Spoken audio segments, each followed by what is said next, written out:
How to make a public profile on Snapchat. In today's video, we're going to show you how to make your Snapchat public profile.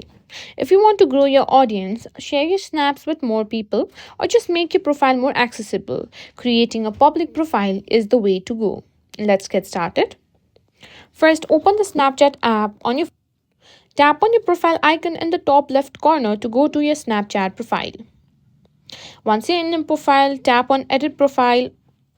This will bring you to a page where you can edit your display name, Bitmoji, and any other personal details. Now go to settings, scroll down and go to public profile settings, tap on it, go to edit profile.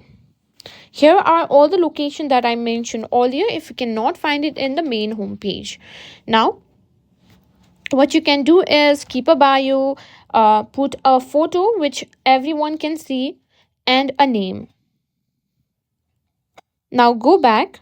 Here you can see public profile, tap on it. Here you will get the option to create public profile if you don't have it yet.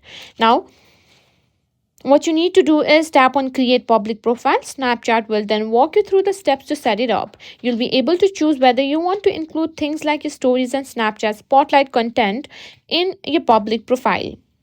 And that's it. Simply after clicking on create a Snapchat public profile, your Snapchat public profile will be created. Now here you can post various photos, pictures, and spotlights, and you can also watch your insights all over the post. And that's it. That's how you create a Snapchat public profile.